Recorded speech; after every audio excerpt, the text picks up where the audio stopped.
Estás autorizado. Ahí está. No te había visto, por eso no. Si yo entro a grabar, ya me quedo sin recursos dentro de la máquina. Entonces, se me complica.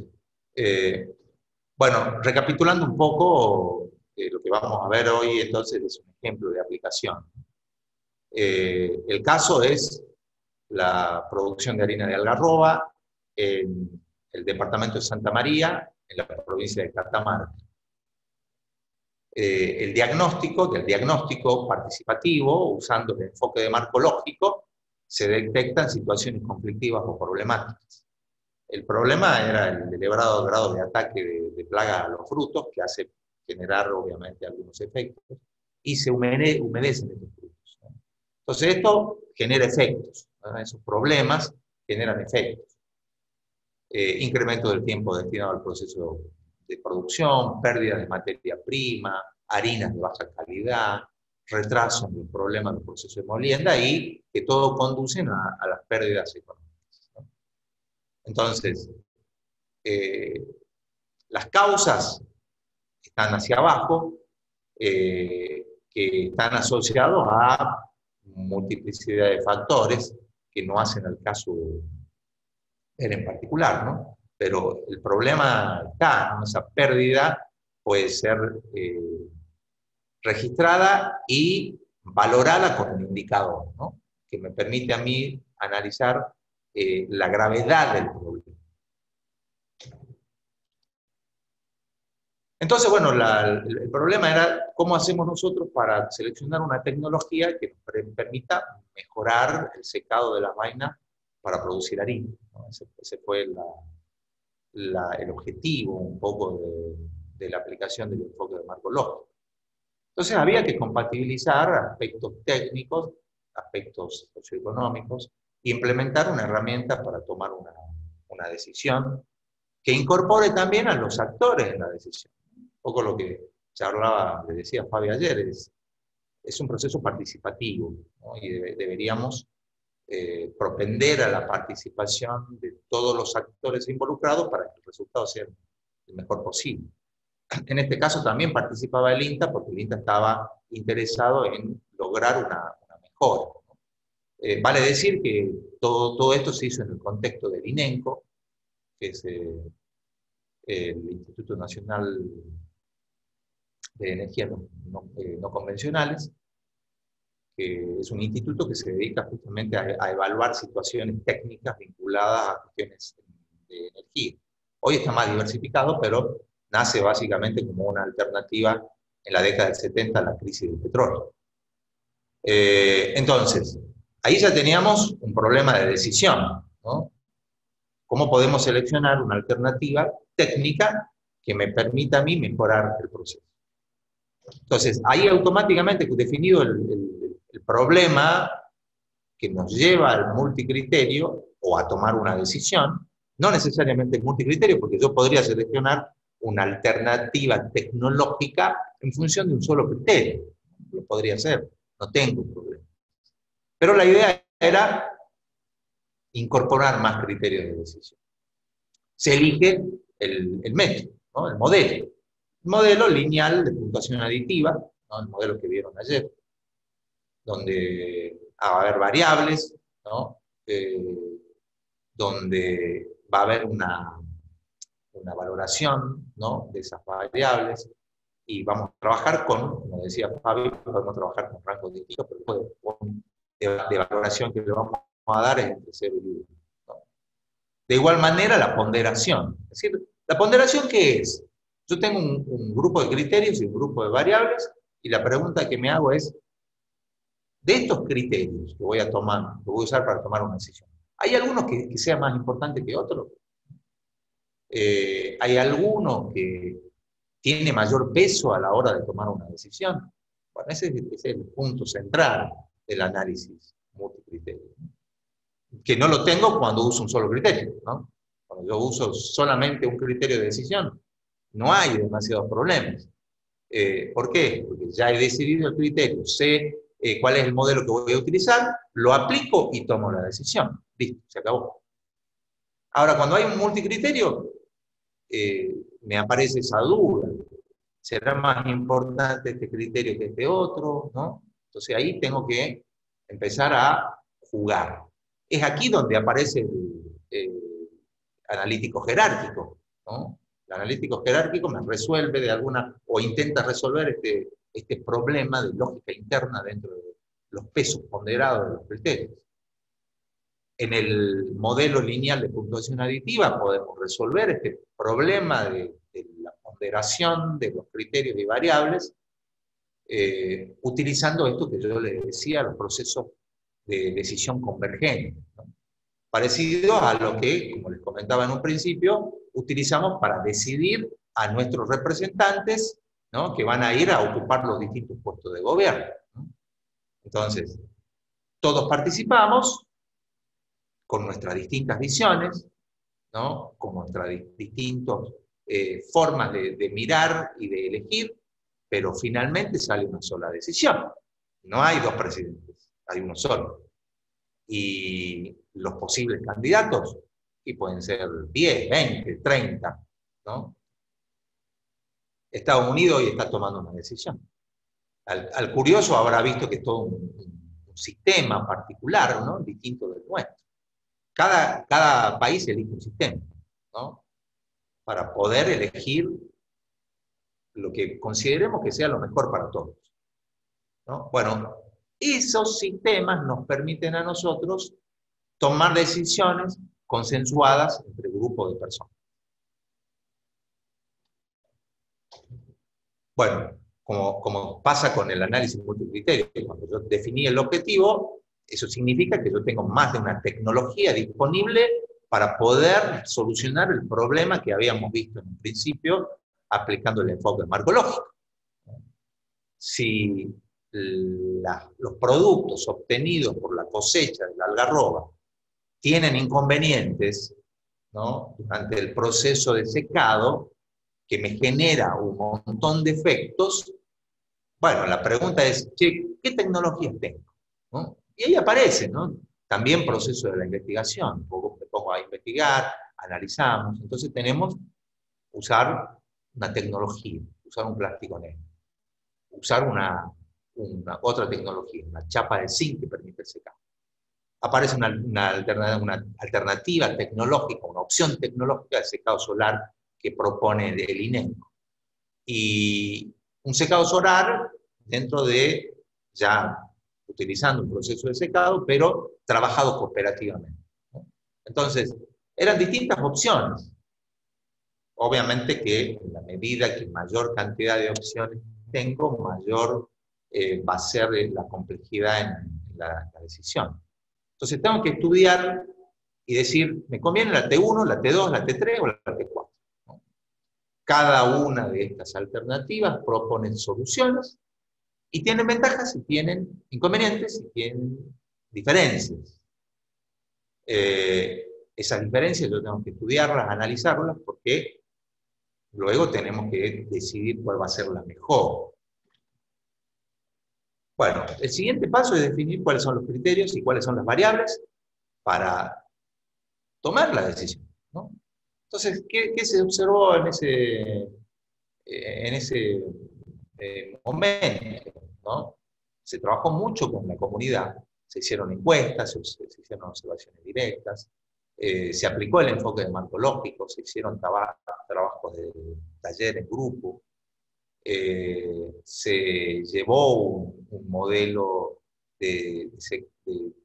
tecnológico que no disponía la comunidad, pero para que la comunidad pueda observar los pros y los contras, porque si yo voy a invitar a la comunidad a tomar una decisión sobre qué tecnología les parece más adecuada, tiene que conocer, ¿no?, la tecnología si no se lo conoce.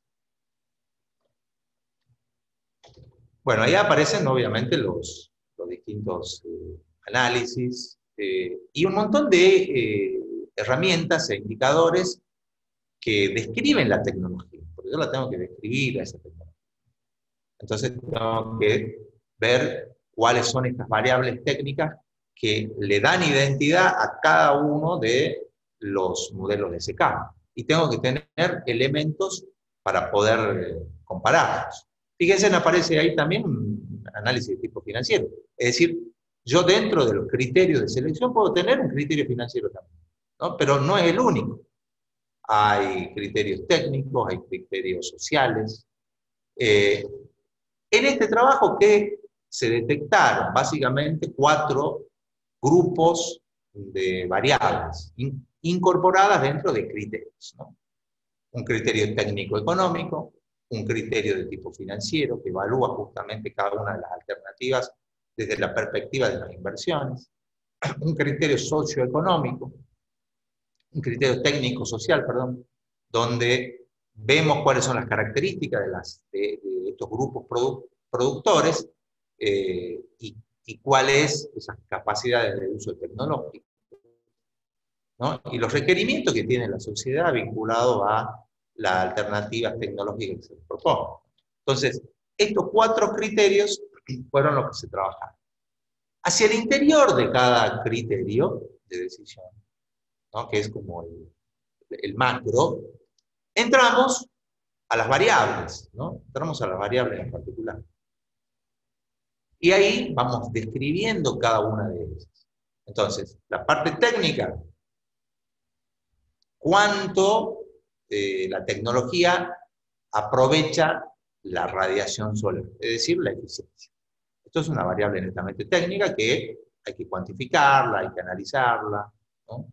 El tiempo de secado. Imagínense ustedes que yo tengo que poner a prueba las 4 tecnologías y empezar a medir resultados, ¿no? No es simplemente juntarnos entre unos cuantos y poner puntuaciones y todo lo demás, sino hay que hacer muchas veces, cuando se trata de alternativas tecnológicas, tenemos que incorporar técnicas específicas, ¿no? Para extraer de cada variable la información necesaria que me permita a mí tomar la decisión. En cuanto a los criterios financieros, el costo de inversión, la vida útil de la tecnología, el costo de mantenimiento, casi encantado, ¿no? ¿Por qué? Porque ya vamos a ver enseguida también que es un criterio relativamente sencillo de utilizar. El criterio técnico-social, ¿no? Los riesgos de daño, riesgo de que el producto sea consumido por animales, es decir, las tecnologías ¿me resuelven esos riesgos o no? ¿Y en qué medida? Esas son las preguntas que tenemos que hacer. La cantidad de trabajo implicado por la comunidad, es decir, en ese momento se pensaba si es una tecnología que puede ser muy buena desde el punto de vista técnico, por ejemplo, y no es muy costosa, pero que implica a la comunidad una dependencia con la tecnología, es decir, mucho trabajo encima de la tecnología y capaz que no es tan conveniente. La índice de calidad del proceso, el índice de calidad del producto final obtenido, ¿no? Porque queremos mejorar la calidad del producto. Ahora, ¿hay diferencias entre las tecnologías? Y si hay diferencias, ¿no? ¿Cuáles son los resultados? ¿No?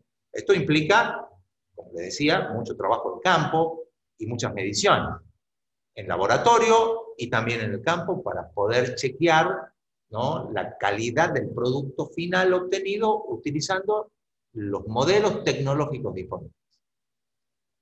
Finalmente, el criterio sociocultural, ¿no? Que tenía que ver con ya cuestiones de la propia cultura y del proceso ancestral de producción de la harina de arroz. No es un proceso que sea reciente, el proceso de producción de la harina de arroz. Es un proceso, sobre todo en Santa María, que se hace en forma comunitaria. Entonces, era necesario en las decisiones ver la influencia que tiene la tecnología sobre las culturas, ¿no? Entonces tampoco es sano que la implementación de una tecnología genere efectos. Y esto lo manejan mucho mejor los antropólogos, ¿no? Los sociólogos, el INENCO tiene su equipo de antropólogos también. Adquisiciones recientes, ¿no? El INENCO empezó a darse cuenta que no era ir y llevar una tecnología y ponérsela o imponérsela a una comunidad, sino que era necesario Eso lo sabe bien la Fabi, ¿no? Tienen muchas anécdotas y experiencias a nivel de este tipo de situaciones, ¿no? Cuando yo llevo una tecnología porque yo creo que es la mejor para la comunidad y la comunidad no la acepta, ¿por qué? Porque a la comunidad no le interesa ese tipo de tecnología, ¿no? Entonces, importante era considerar dentro de los criterios, el criterio sociocultural y variables medibles, ¿no? Porque este es el punto. Una característica de los análisis multicriterios es que cada una de las alternativas que yo voy a comparar con un multicriterio, ¿no? Pueda yo medir todas las variables. O sea, a mí no me sirve si una tecnología, por ejemplo, no tengo información sobre costos. ¿Y cómo hago para comparar esa tecnología sobre la cual no tengo ninguna información? No tiene sentido, no sirve de esa manera. Entonces, estas variables tienen que ser medibles en todas las opciones tecnológicas que proponemos para la solución de sí un problema que implica un proyecto, ¿no? El problema que tenemos es decidir cuál es la mejor tecnología, ¿no? ¿Para qué?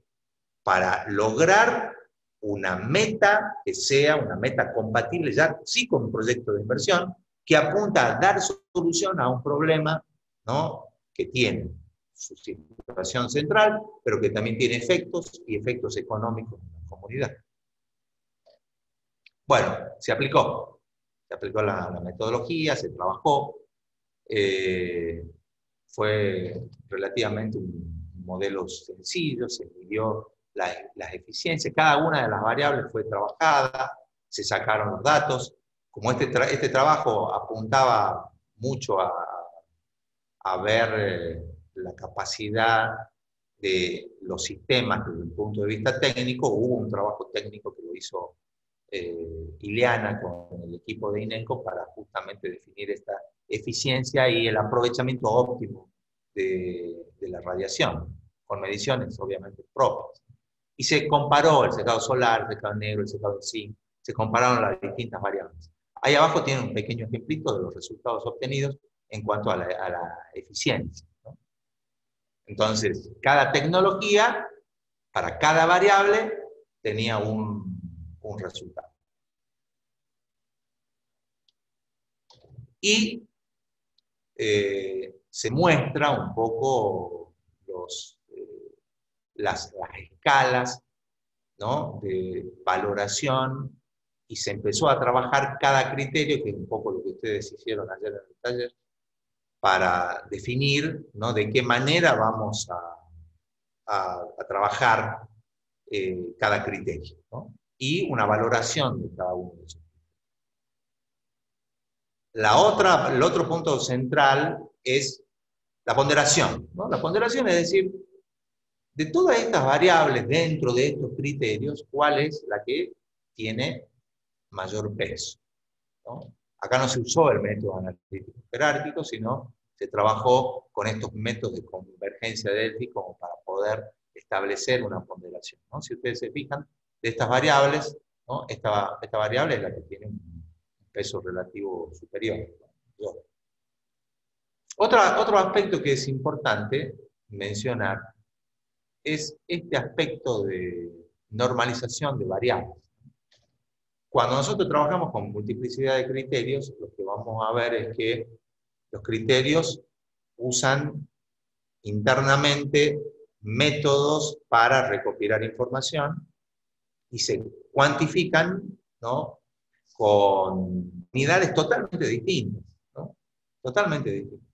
Entonces, un criterio financiero se utiliza como variable las unidades monetarias, pero un criterio técnico de eficiencia en la captación de energía solar se usa obviamente criterios que tienen que ver con esa capacidad de captación. Un criterio social lo puedo trabajar con otro tipo de unidades. Entonces, importante plantear que la vida útil de la tecnología, por ejemplo, lo que vamos a observar nosotros es que la valoración técnica que nosotros le damos a cada criterio para cada tecnología tiene una variación, ¿no? O es variable. Entonces, una situación extrema negativa y un óptimo, y ahí vamos a tener una vinculación. Aparece un proceso, que es un proceso de normalización que tenemos que hacer, que ustedes en el manual tienen un ejemplo de aplicación también, que era la selección de una traza para abastecimiento de agua a un proyecto dentro de la energía petrolera, de la industria petrolera, un abastecimiento de agua para la industria de nitratos y nitritos, ¿no?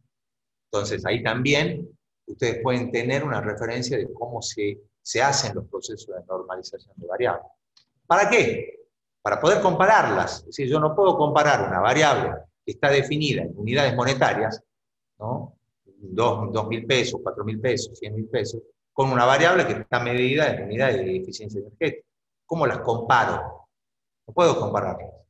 Entonces, la normalización tiene que ver con esto, es decir, con homogenización, ¿no?, de las variables diversas. Esto lo charlamos nosotros en economía, ¿no? Cuando nosotros tenemos que analizar los aspectos de los impactos económicos sobre el ambiente, la economía tiene su propuesta de normalización de variables, ¿no? ¿Por qué? Porque yo digo, bueno, esta actividad me genera pérdida de suelos. Ah, ¿y cómo medí la pérdida de suelo? No, bueno, lo mido en toneladas por hectárea. Ah, qué pero además, yo tengo otros efectos, que es la contaminación del aire. ¿Y cómo medir la contaminación del aire? En ppm, ¿no? Partes por millón. Ah, partes por millón. Y la pregunta lógica es, cuando yo tengo que definir la importancia del impacto ambiental sobre distintas componentes, ¿y cómo hago yo para poder comparar toneladas por hectárea con ppm? Bueno, la economía les propone una solución: transformar las magnitudes de los cambios en unidades monetarias. Entonces yo digo, la pérdida de 200 toneladas por hectárea es equivalente a tantos pesos. La presencia de tantas partes por millón de contaminantes es equivalente a tantos pesos, ¿no? Eso es lo que llamamos normalización. Ustedes van a ver en la aplicación de una metodología muy utilizada en Salta, que es el método español para la evaluación, para los estudios de impactos ambientales y sociales, que van a utilizar, ¿no?, dentro de ese proceso también una normalización de variables, y van a utilizar una escala que se llama índice de calidad ambiental. Pero nosotros, obviamente, dentro del ámbito de la economía, vamos a usar otros criterios. Entonces, vienen las conclusiones, ¿no? Fíjense en el camino que hemos recorrido para obtener un solo valor, ¿no?, que es el que a mí me dice cuál es la tecnología más adecuada para implementar, ¿no? Entonces, desde ese punto de vista, ¿qué me dice el método? Si yo analizo los criterios, el análisis que vamos a plantear y la selección que vamos a hacer es seleccionar aquella tecnología que tenga el mayor valor ponderado de el análisis, ¿no?, considerando a todas las variables. En este caso particular, digamos, ustedes pueden ver acá cómo los distintos criterios, ¿no?, van cambiando en función de la tecnología utilizada. Y este es el problema del análisis multicriterial, ¿no? Este es el problema, ¿no? Este es el problema que quiero resolver. Porque si yo utilizo el criterio A, elijo la tecnología 1. Si elijo el criterio B, elijo la 2. Si elijo el criterio 3, elijo la otra. Entonces, ese es el problema de decisión al que vamos a enfrentar. Si yo observo que en todos los criterios siempre gana la tecnología 1, por ejemplo, bueno, ¿para qué hago el multicriterio? Es una pérdida de tiempo, ¿no? Si yo veo que en todo sentido es la mejor, bueno, no tiene mucho sentido pensar en ese criterio. El problema se da cuando existen estas divergencias. Es decir, si yo uso un criterio financiero, elijo A, pero si uso un criterio ambiental, elijo B, pero si uso un criterio socioeconómico, sociocultural, elijo C. Bueno, ahí es donde se nos generan las dudas. ¿Cuál será la mejor? Entonces, cuando nos preguntamos cuál será la mejor, ahí vienen justamente estas situaciones conflictivas. Bueno, esto me permite a mí concluir al respecto de muchas cosas, ¿no? En este caso particular, como era un trabajo que si bien aportaba a la resolución de problemas y a las propuestas tecnológicas, también tenía una lógica de investigación. Por lo tanto, hay conclusiones que tienen que ver con la aplicabilidad o no de una determinada tecnología en un determinado contexto, pero también tenía que ver con la validez de la utilización de una herramienta de decisión como el análisis de criterios.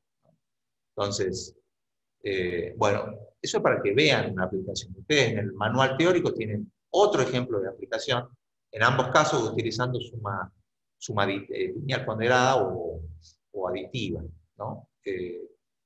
Como para que vayan viendo las utilizaciones. En un caso se lo usó para la industria del petróleo, para tomar una decisión sobre cuál sería la alternativa más adecuada para proveer agua al emprendimiento.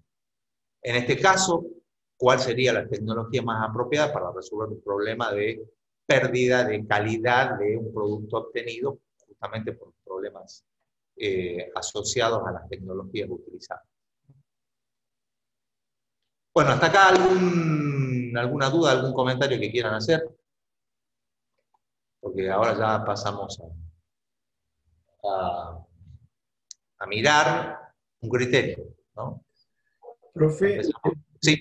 Entonces usted cuando dijo que para resolver el problema de heterogeneidad de las variables, de los criterios, se lo normaliza monotonizados, que no. O sea, pasando a un valor monetario para... No necesariamente, eso es la solución que propone la economía, ¿no? La economía traduce absolutamente todo en dinero, pero no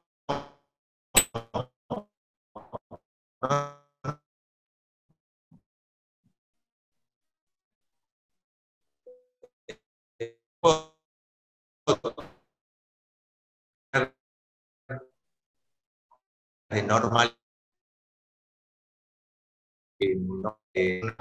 hacia una unidad, ¿no? La experiencia del impacto ambiental utiliza transformar todas variables muy heterogéneas en un índice que se llama índice de calidad ambiental. Entonces, la economía, ¿qué les dice? La economía dice, bueno, la pérdida de suelo de tantas partes por millón es equivalente a 200.000 pesos anuales. El método español dice que esa misma pérdida de 200 toneladas por hectárea es equivalente a una disminución en la calidad del ambiente del 24%. O sea, son distintas, ¿no? El índice de calidad baja de 10 a 8, por ejemplo, ¿no? Sí. Son formas distintas, ¿no? Nosotros, bueno, estamos en economía, estamos acostumbrados a monetizar todo. Y de hecho, cuando veamos nosotros la evaluación económica del proyecto, vamos a ver que todo lo vamos a traducir, todos los cambios que genera un proyecto, todos los cambios, lo vamos a traducir en unidades monetarias, ¿no? Obviamente esa es la parte que más se critica desde la perspectiva de la sustentabilidad fuerte, ¿no? Cuando la sustentabilidad fuerte critica la sustentabilidad débil, que es economía, la economía dice que la economía usa un solo criterio y que monetiza todo, lo lleva todo a unidades monetarias, ¿no? Claro, sí, sí. ¿No? Obviamente nosotros, desde de nuestra perspectiva, defendemos el criterio económico en la toma de decisiones, ¿no? Pero hoy ya cada vez más han surgido más indicadores desde la sustentabilidad fuerte, ¿no? Entonces tratan de medir, por ejemplo, huella de carbono, huella hídrica, ¿no? ¿Para qué? Para tomar una decisión, ¿no? Entonces, si yo tengo una tecnología cuya huella de carbono es mayor que la otra tecnología y mi criterio es basado en esa sustentabilidad fuerte, y bueno, uso esto otro, ¿no? Pero no estamos olvidando un criterio financiero que Claro, o sea, también hay tiene muchas su maneras interés. de normalizar esos criterios, no sé Claro, solamente económicamente. claro. Claro, pero bueno, eso sería lo importante, que no la idea de que las variables, de que estas variables sean comparables. Claro, la normalización tiene que ver con la comparabilidad, ¿no? Esa es Ah, claro. la idea, ¿no? Que yo pueda comparar y pueda después, por eso, porque finalmente nosotros hacemos una suma ponderada, ¿no? Pero es una suma. O sea, yo no puedo sumar 200.000 pesos con 20 toneladas por hectárea, no puedo hacer eso. Entonces lo que tengo que hacer es tratar de normalizar en primer lugar para después poder hacer la suma lineal ponderada. Si no, no lo puedo hacer. Bueno, vamos a ver que en economía hacemos lo mismo, ¿no? Yo no puedo tener 20.000 unidades distintas, toneladas de esto, aquello, emisiones medidas en tal otro indicador, contaminación medido y la pregunta es, ¿este proyecto de inversión contribuye o no a mejorar la calidad del ambiente o me afecta negativamente el ambiente? Bueno, tengo que ver, porque en todo caso yo tengo que hacer un balance entre lo que gano y lo que pierdo, ¿no? Entonces, para poder hacer un balance, tengo que llevar todas las mismas unidades, no importa qué, puede ser dinero, puede ser calidad ambiental, puede ser lo que ustedes quieran, pero tenemos que hacer ese esfuerzo de normalización para poder después tomar una decisión. Si no, no puedo tomarla. No sería imposible. Claro. Y profe, luego a la hora de considerar la variable más importante para decidir, o para eso se hace la ponderación que no. Sí, sí. La ponderación es Ah, justamente para que pueda usar el método es un problema, analítico, digamos. el analítico jerárquico que veían ayer con Fabiana, o puedo hacer estos mecanismos de convergencia, es decir, me siento con un grupo de expertos o incluso hacerlo un poquito más transdisciplinar y invito a un montón de gente que no me interesa, digamos, una discusión sobre las metodologías que cada disciplina utiliza, ¿no? Esa es la característica de la transdisciplinaridad, es decir, me atraviesa todas las disciplinas y entre todos tomamos una decisión, por más que el economista tenga sus métodos y tenga su lógica, pero yo no soy economista, pero tengo mi lógica y tengo mi propia percepción sobre un montón de otras variables. Ahí está la riqueza de la inter y de la transdisciplinaridad, ¿no? La disciplina, vamos a ver, es muy concretita, ¿no? Aunque la disciplina utilice también de otras visiones técnicas y metodológicas, pero finalmente es la que prevalece a la hora de tomar una decisión es una determinada disciplina. En la economía, obviamente, los aspectos de tipo financiero, ¿no? Claro. O económico, o cualquiera de los dos. Las decisiones las podemos tomar sobre la base de ese criterio financiero, donde prevalece en la decisión la lógica financiera, económica, mientras que en el multicriterio va a haber muchas lógicas, muchos métodos de abordaje, muchas y conclusiones obviamente dispares dentro de cada una de las variables o criterios que estemos trabajando. Se va a hacer la lógica dentro de este esquema. Listo, profe. Gracias. Juanjo, hay una consulta en el Sí. chat que Abigail dice que no le queda clara la diferencia entre el modelo lineal de puntuación aditiva y la ponderación. No, la ponderación dentro del esquema, digamos, que ustedes observan dentro del análisis multicriterio, ¿no? ¿Yo qué tengo? tengo primero un objetivo de una decisión, para tomar una decisión, y tengo opciones, ¿no? Si yo no tengo opciones, ¿tiene sentido todo esto? No, ¿no? Si yo vengo y digo, no, la única tecnología que tenemos es esta, ¿no? ¿Qué decisión vamos a tomar si tenemos una sola alternativa? ¿No? Cuando yo me enfrento a, tengo que llegar de este punto a este punto, y me dicen, no, acá hay un solo camino, hay que ir por acá. ¿Y qué decisión voy a tomar? No voy a tomar ninguna. Ahora, cuando yo para pasar del punto A al punto B tengo multiplicidad de caminos, y ahí se me plantea un problema de decisión. Ahí sí. Cuando yo tengo que seleccionar entre un proyecto A, un proyecto B y un proyecto C, se me plantea también un problema de decisión. ¿Cuál elijo? ¿El A, el B o el C? Entonces, primero está ese problema ustedes lo tienen que detectar y percibir. Luego vendrá el tema de definir criterios de decisión, ¿no? Criterios de decisión, es decir, yo puedo tomar una decisión sobre la base de cuánto me cuesta, ¿no? ¿Y cómo usaré el criterio? Y bueno, el criterio de mínimo costo. Y sí, es sencillo. Criterio de mínimo costo. Entre A, B y C, elijo el menos costoso. Listo, se acabó el problema, ¿no? U otro tipo de indicadores de tipo financiero. Pero viene otro y dice, no, pará, no es el único criterio, ¿no? Yo creo que es importante que esta decisión tenga lo que se llama la legitimación social de un emprendimiento. Entonces viene el antropólogo, el sociólogo, y dice, no, pero lo que pasa es que tenemos que ver qué es lo que quiere la gente también, ¿no? Fíjense en que en la medida que yo incorporo el multicriterio, lo que estoy haciendo es perdiendo grados de libertad a la hora de tomar una decisión, ¿no?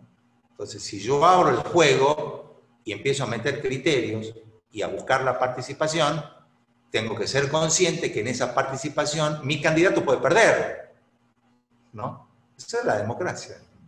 Mi candidato puede perder. Entonces, cuando yo tengo muchos criterios, lo que viene a continuación, criterios, y adentro los criterios variables, lo que viene a continuación, ¿no?, es preguntarme de todos estos criterios, ¿cuál es el que tiene más peso a la hora de una decisión? ¿Voy a usar todo? Sí, voy a usar todo. Eso no cabe la menor duda.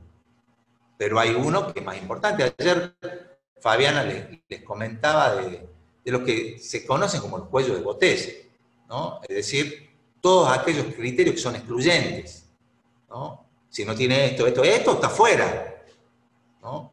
Eso me permite una primera decantación de las posibilidades que yo tengo, ¿no?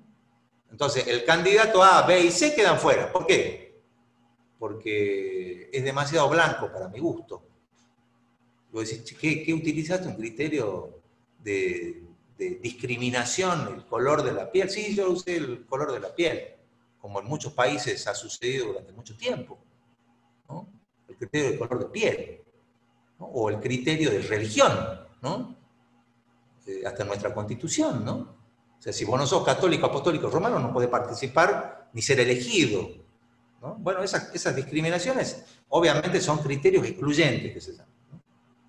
Definido ese tipo de cosas y excluido a lo indeseable, entre comillas indeseable, ¿no? Nosotros somos muy prejuiciosos en ese tipo de cosas.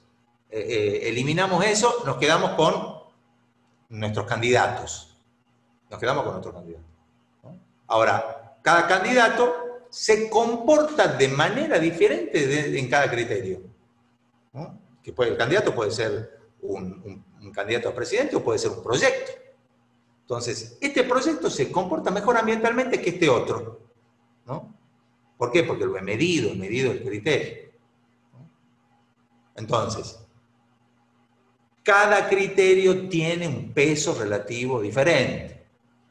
¿Cómo logro yo definir ese peso relativo? el analítico jerárquico o el método de convergencia Delphi, participativo, ¿no? Donde tenemos que ver también estas lógicas en particular, ¿no? Ojo, que yo puedo venir y decir, no, para mí el criterio social es más importante. Ah, bueno.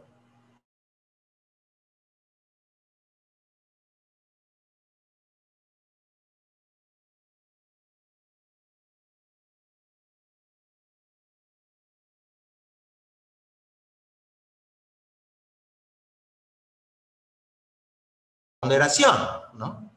Miren que ahí ya tengo otro problema asociado. ¿Por qué? Porque finalmente va a peso relativo, ¿no? Este se lleva 50 puntos sobre 100, este se lleva 20, este se lleva... eso ustedes lo vieron en su planillita de autoevaluación, ¿no? Ustedes han visto que hay ahí una hoja donde se les muestran los pesos relativos, ¿no? Ustedes ya se habrán dado cuenta que el que tiene más peso a la hora de decidir o de valorar su desempeño académico es su rendimiento en los parciales, ¿no? ¿Por qué? Porque vale más de 60 puntos sobre 100, ¿no? Ustedes ya se habrán dado cuenta también, porque no son tontos, que, qué sé yo, la participación en un foro de consulta tiene sobre 100, poquitos puntos. Pero no despreciable cuando estoy al borde, ¿eh?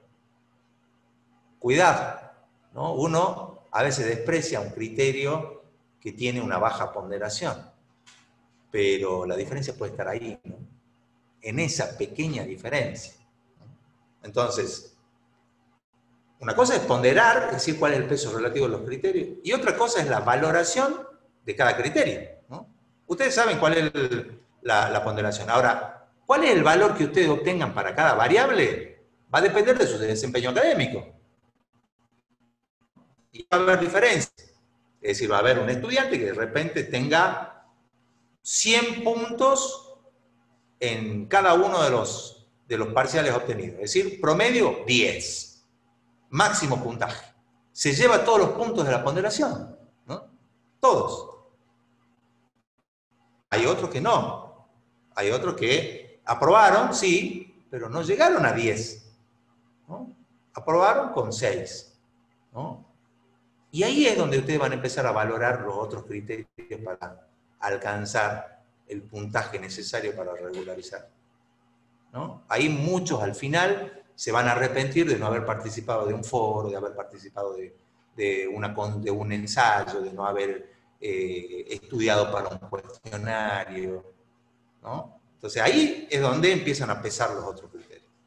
Ahí es donde se empiezan a asustar, porque ven que con los parciales no es suficiente, ¿no? Bueno, lo mismo pasa acá, ¿no? Si yo tengo mi tecnología, que es la candidata, y veo que de repente, digamos, tiene deficiencias en alguno de los criterios, y bueno, ya me empiezo a asustar.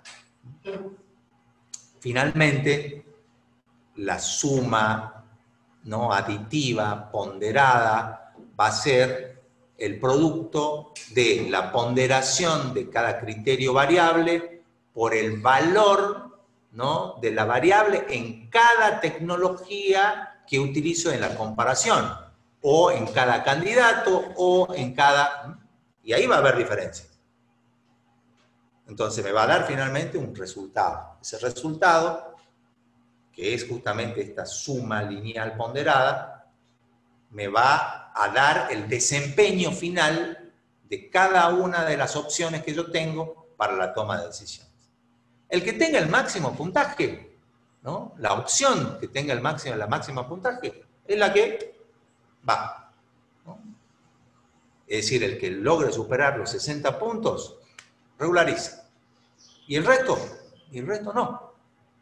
El resto no, ¿no? Y ahí vamos separando, ¿no?, los que sí, los que no. Pero, ¿cuál es el tema, ¿no? Y bueno, el tema es que cambian mi forma de tomar una decisión, ¿no? También puedo ser totalmente arbitrario y decir, va esta tecnología. ¿Por qué? Porque es la que me gusta y es la que yo fabrico y la que yo yo vendo.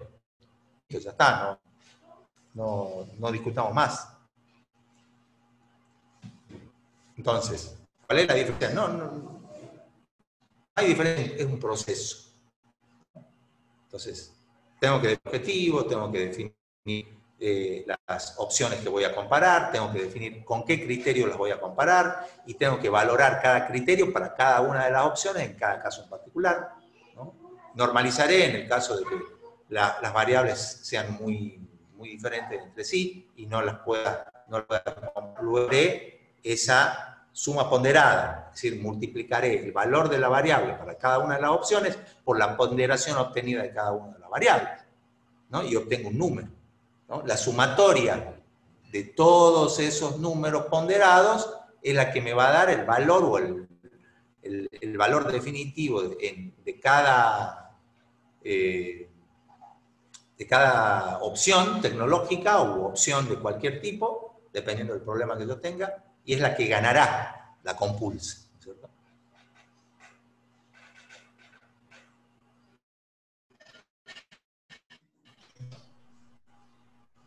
¿Alguna otra duda? Ese va a ser el punto.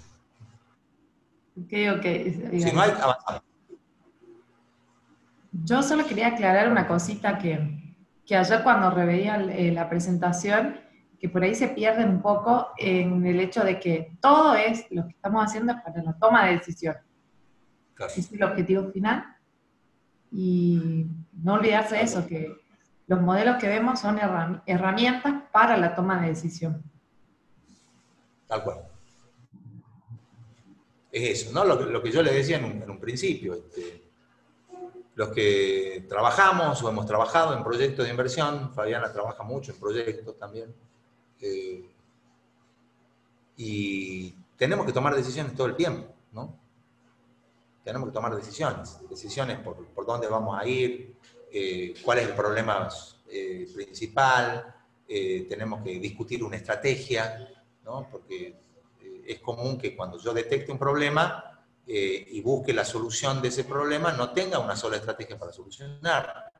Y después tengo que ver cuál es la mejor estrategia, ¿no? Y cuando yo me pregunto cuál es la mejor estrategia, y se me abre de nuevo las decisiones, ¿no?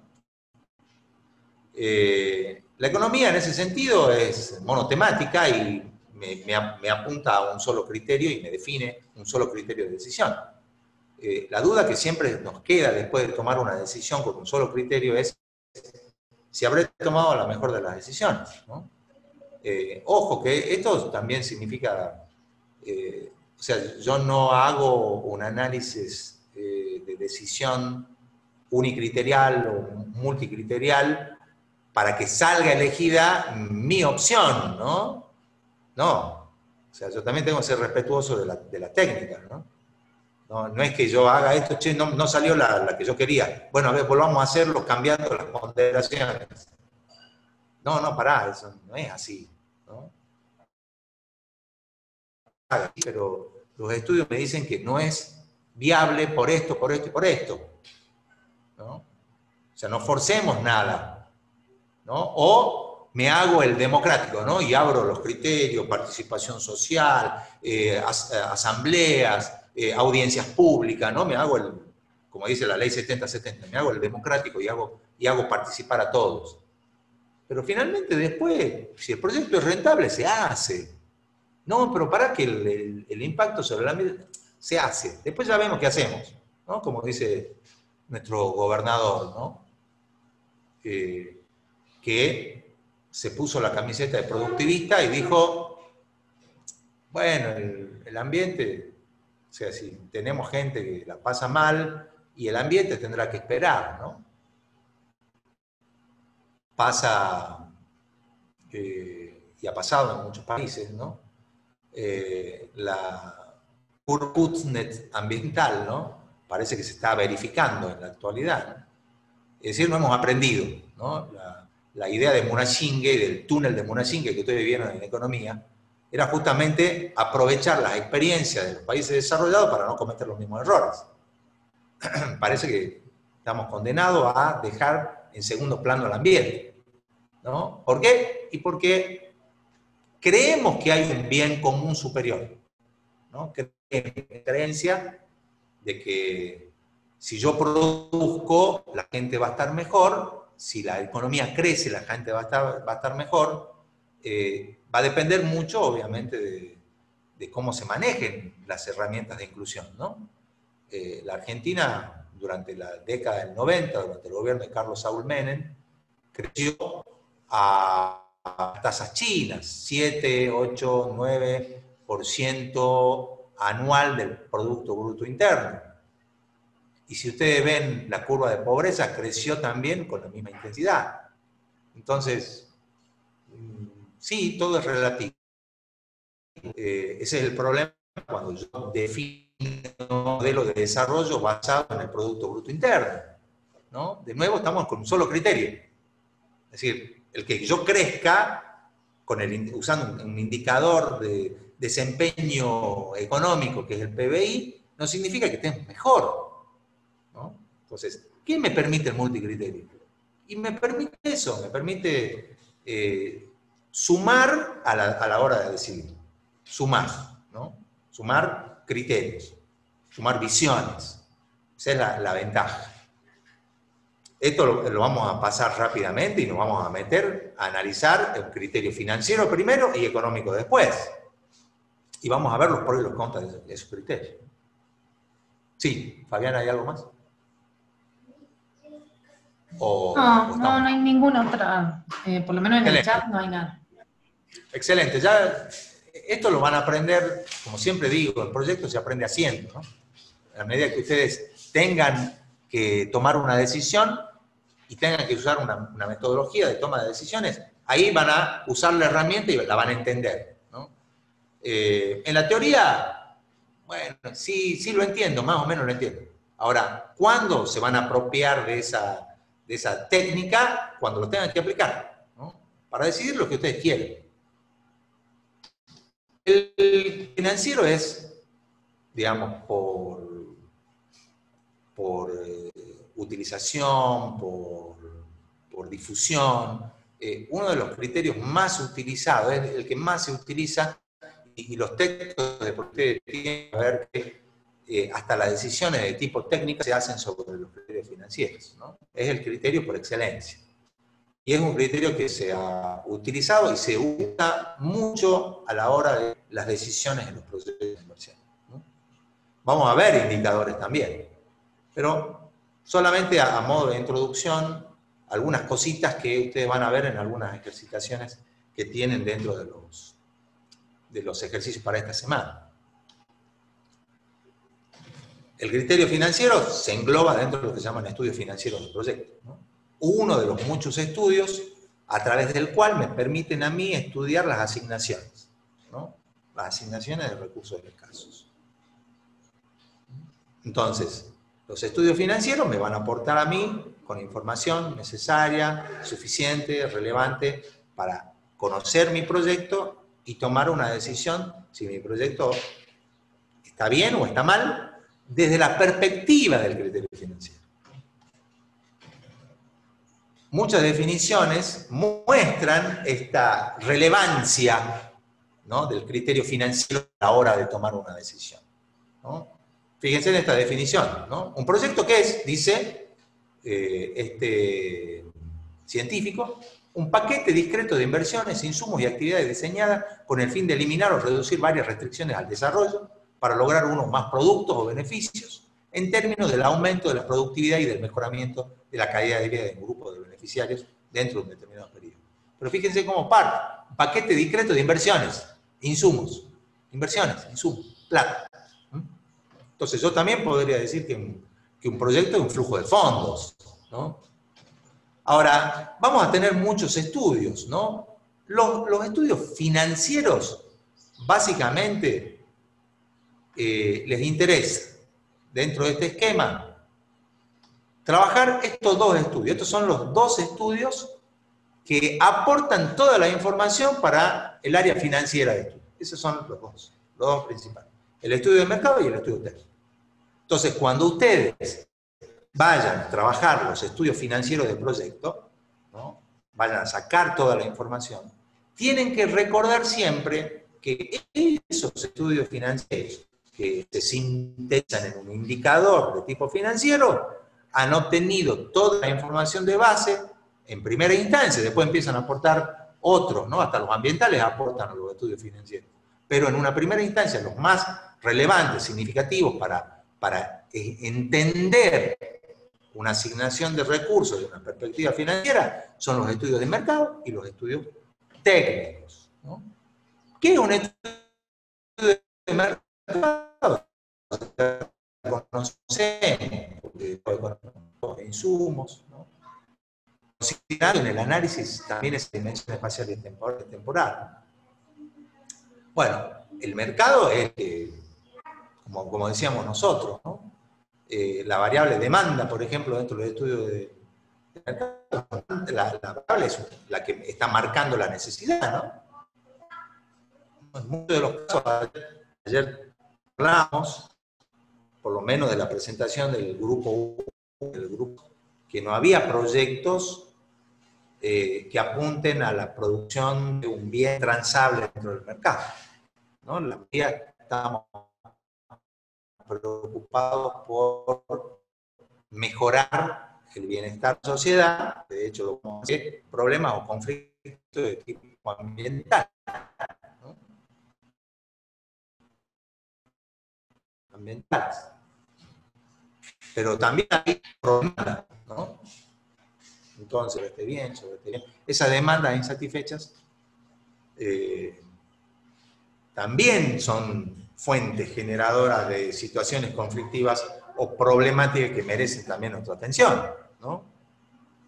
Una colega nuestra que es una ingeniera, yo siempre le llamo ingeniera de producción porque lo que hacen es producir bienes, trabaja básicamente en la alternativa del continuo y muchas ventajas en la dieta de las personas, ¿no? Entonces, ¿qué hace? Y bueno, estudia las demandas, estudia todo y propone como proyecto, un proyecto de ese tipo de enfoque productivo, ¿no? Por el otro lado, los estudios técnicos, ¿qué me dicen? Y bueno, deberá definir, ¿no?, con claridad la función de producción, las tecnologías que vamos a utilizar, el dimensionamiento óptimo del proyecto, la localización. Me deberá definir las acciones. Esta es la parte medular, ¿no? Lo que decíamos nosotros en enfoque de marco lógico, que cuando se desarrolla en la parte de la matriz de marco lógico, en la parte inferior, izquierda, cuando trabajamos sobre las causas y aparecen las acciones, ahí está el proyecto, ¿no? Y un proyecto son acciones coordinadas, por lo tanto es un proceso. Y un proceso tengo que conocerlo muy bien, ¿no? Entonces, estos dos estudios aportan, ¿a qué? A la síntesis, ¿no? A la síntesis. Como vamos a ver en la segunda parte de la materia, cuando nos metamos de lleno a los estudios financieros, es esto, ¿no? Es un área de síntesis que me tiene que brindar información sobre los requerimientos monetarios de la inversión, la operación, determinar los ingresos, definir fuentes de financiamiento, y que con toda esa información vamos a hacer una evaluación, ¿no? Y la evaluación me lleva a la decisión, ¿no? Por eso es tan importante saber qué estamos haciendo cuando estamos tomando una decisión, ¿no? Tenemos que saber bien y tenemos que conocer cuál es el criterio que vamos a usar para tomar una decisión, ¿no? El proyecto de esto es muy importante. Bueno, el mercado y los técnicos, ¿qué aportan? ¿No? Me dan información sobre los recursos que yo necesito, el mercado me define los precios, ¿no? Y con estas dos informaciones, es decir, los recursos que yo necesito para producir y el precio de esos insumos o recursos, me genera una componente financiera, ¿no? No tengo que decirles porque ustedes ya hicieron economía. Los costos, ¿no? Entonces, acá hay un aspecto importante. Miren de dónde viene la información, de los estudios técnicos y los estudios de mercado, ¿no? Es decir, si yo tengo un estudio técnico mal hecho, y ya voy a tener deficiencia en la identificación y definición de costos. Si mi estudio de mercado no es el adecuado y por lo tanto no están bien definidos los precios, seguramente voy a tener deficiencia en la información que yo voy a suministrar en lo relativo a los costos productivos. También, usando la otra perspectiva, el estudio técnico me va a definir el nivel de producción, el mercado, la demanda y los precios de esos bienes que yo voy a ofrecer dentro del mercado. El financiero, la síntesis, los ingresos del proyecto. Miren qué lógica sencilla que usa la economía, lógica que además ustedes ya conocen, ¿no? El famoso P por Q, ¿no? Como el nombre de la consultora de Milley, ¿no? P por Q. Bueno, cuando yo trazo una línea temporal, ¿no? Trazo una línea temporal, vamos a ver que una parte importante en esa línea temporal que refleja en el tiempo mi proyecto de inversión, aparece un instante que se llama el periodo cero, que tiene un principio y tiene un fin, ¿no? Se marca ese principio y ese fin. Puede esa etapa de inversión ser muy cortita, ¿no? Puede durar días, puede durar meses, puede durar años, ¿no? Es decir, va a depender mucho del tipo de proyecto, la escala temporal con la que yo mida este periodo. Arbitrariamente y convencionalmente se utiliza como denominación a este periodo el periodo cero, ¿no? Si este periodo cero está conformado por varios periodos, vamos a ver que le vamos a llamar 01, 02, 03, 04, 05, 06, ¿no? La cantidad de periodos que reflejen la inversión. En un proyecto forestal, por ejemplo. Proyecto forestal puede tener 20 años de inversión hasta que en el 20 años, en el turno técnico de corta, saco toda la madera, ¿no? Pero pasó todo un periodo largo de inversiones para llegar a un instante en el tiempo, en el tiempo T, que es el horizonte del proyecto, donde extraigo la madera y obtengo los beneficios idealizados del proyecto. Inversión. El resto de la operación. Nuestra ley ambiental dice también, tenemos que revisar la etapa de abandono cuando tengo instalaciones en superficie que pueden afectar las condiciones ambientales, ¿no? Hay una instancia, ¿no? La etapa de abandono, retiro, ¿no? Desmantelamiento operativo. Ahí termina. También convencionalmente se denomina a ese periodo al final T, ¿no? El T. Cuando uno mira el tiempo T, es el tiempo en el cual el proyecto ha llegado al fin de su vida útil o ha llegado al fin, ¿no? Del horizonte definido a los objetos de la evaluación post, ¿no? Eso ya lo habíamos charlado. Evaluación ex ante es la que me abre la puerta al inicio de la etapa ejecutiva del proyecto. Evaluación post es la que se hace en el momento que hemos llegado al horizonte o al fin de la vida útil del proyecto, ¿no? Hay proyectos que pueden tener una vida indefinida, pueden durar toda la vida, pero a los fines de la evaluación yo le pongo un límite temporal para poder evaluar, para poder hacer la evaluación post. En el medio hay un seguimiento, ¿no? No es que yo lo largue al proyecto y le dejo que se vaya solo, no, lo estoy todo el tiempo auditando, como se dice, ¿no? Lo estoy mirando, estoy revisando, aparecen las auditorías ambientales, aparecen todo tipo de auditorías contables, auditorías financieras, auditorías económicas, hay una infinidad de auditorías, ¿no? Y también, además de las auditorías, los controles, los monitoreos, los seguimientos de las variables, ¿no? Los que me brindan información después para hacer las evaluaciones, ¿no? Entonces aparecen todas estas instancias en particular. En algunos casos, antes de iniciar la inversión, puede haber, eso depende de los autores que ustedes puedan leer, aparece previo a la etapa de inversión propiamente dicha, lo que se llama el diseño definitivo del proyecto, o replanteo, ¿no? Es decir, cuando vamos al campo y terminamos de ver, afinar detalles, ¿no? Eso se trata. Bueno, acá hay una escala temporal. Sí. Hay una consulta en el chat de Guadalupe, dice, durante el periodo cero, ¿se puede abandonar un proyecto porque deja de ser rentable o ya no y se debe continuar hasta la operación? No. Hay proyectos que han comenzado y cambiaron los contextos. Es lo que nosotros conocemos como los supuestos, ¿no? En el enfoque de marco lógico hay una columna de supuestos. Entonces, esa columna de supuestos es la que después da origen a todo un área de proyecto que nosotros vamos a ver muy superficialmente, pero no sin tener la rigurosidad que exige ese análisis. Es lo que se llama la gestión de riesgos en los proyectos de inversión. Es todo un área temática a nivel de gestión. Entonces, ¿qué puede suceder? Que comience, ¿no? Y en el medio hay supuestos que no se cumplan.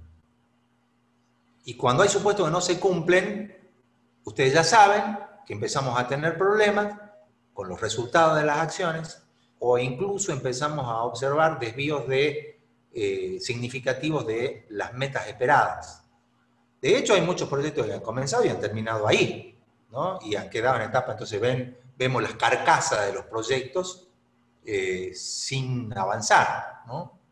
¿Por qué? Porque falló algo, falló la financiación, cambió el mercado, aparecen nuevos competidores que metieron abajo los precios, las crisis económicas, las pandemias, ¿no? Que si bien no están considerados dentro de los supuestos, son irrupciones en los procesos temporales que me generan toda una transformación, ¿no? Entonces, ¿puedo comenzar y no llegar a la fase operativa? Sí, se puede dar, ¿no?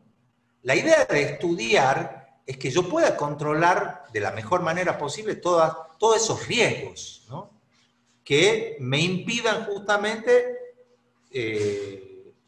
o me transfieran, como veíamos en las primeras clases, me induzcan a costos adicionales, ¿no? Porque empezar una inversión con todo lo que significa y abandonar la mitad del camino es un costo que queda enterrado ahí, ¿no?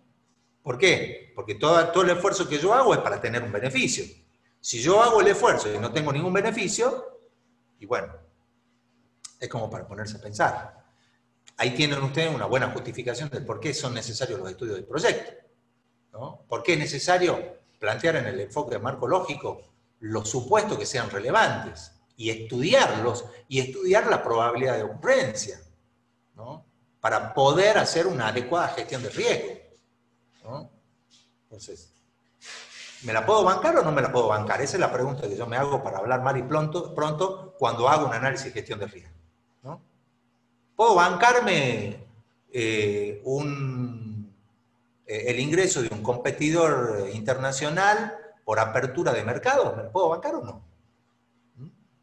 Y no sé, ¿me puedo bancar una suba de impuestos a las ganancias? ¿Me la puedo bancar o no? No sé, tengo que estudiarlo, ¿no?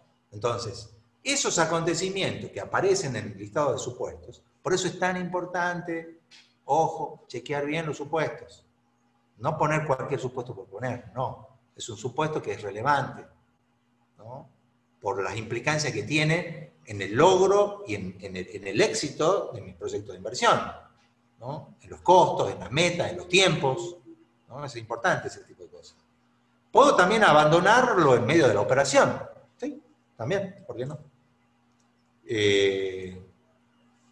En algunos casos lo abandono, en algunos casos puedo introducir alguna que otra mejora. Por ejemplo, me cambió la legislación ambiental en el medio, ¿no? De la operación. Me cambió.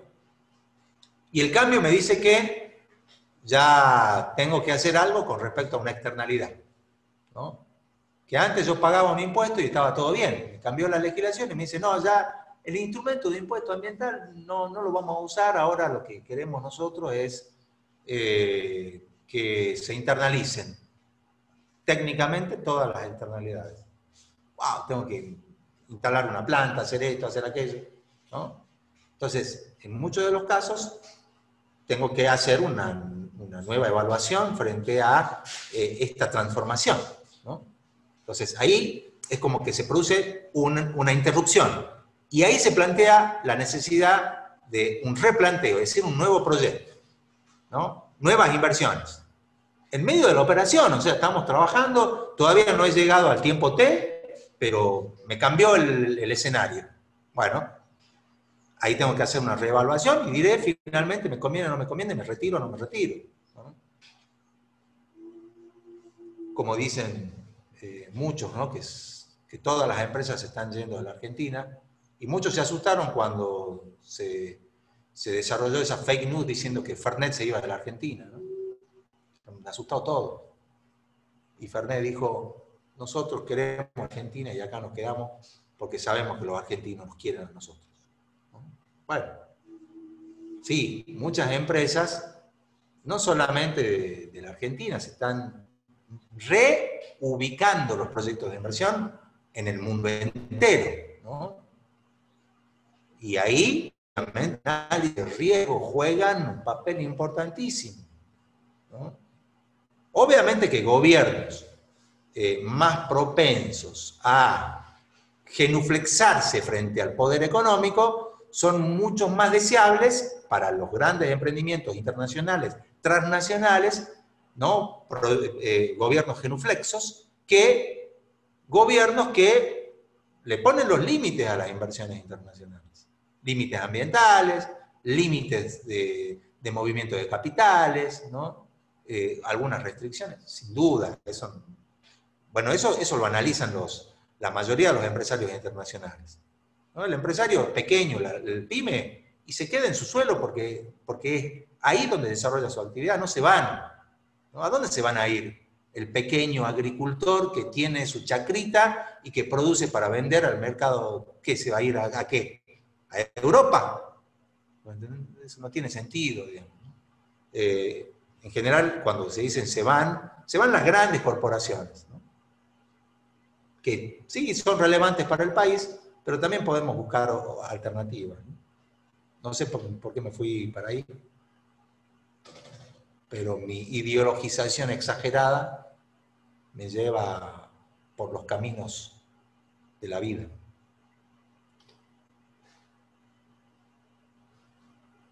Ejecución, ¿no? Ahí está la ejecución, ¿no? Cuando nosotros pasamos a la ejecución es esto, ¿no? Ahí está el proyecto en toda su dimensión. Ex ante, yo tengo esa línea, pero recuerden, ¿no? Son presupuestos, ¿no? Son presupuestos. Cuando estoy ex post, ya esto pasó, ¿no? Cuando estoy post, ya todo esto pasó, ¿no? Todo esto ya pasó cuando estoy acá. Cuando estoy acá, esto todavía no ha pasado, ¿no? Pero yo tengo que estudiar qué es lo que va a pasar hacia el futuro para poder tomar una decisión. Bueno, los estudios financieros, chicos, como vimos en economía, es esto, ¿no? Ingresos de dinero que entran al proyecto y plata que sale. Eso es, en síntesis, lo que hace un estudio financiero, ¿no? Analiza estos flujos de fondo. La plata que sale y la plata que ingresa. ¿Para qué? Para hacer un balance. Ese balance del análisis costo-beneficio, que es el que vamos a hacer en los proyectos de inversión, ¿no? O balance ingreso-egreso. El famoso análisis costo-beneficio es esto. Esto es lo que vamos a hacer en la segunda parte de la materia. Vamos a chequear si los proyectos son viables o no en función de ese balance. Que no es balance contable, ¿no? Cuidado con él. No es balance contable. Es ver la plata que ingresa y la plata que sale, ¿no? Los flujos de fondos que se llaman, ¿no? El movimiento real de dinero. La plata que ingresa, la plata que sale. Por lo tanto, digamos, lo que hace el estudio financiero es construir los flujos de fondos y estudiarlos, ¿no?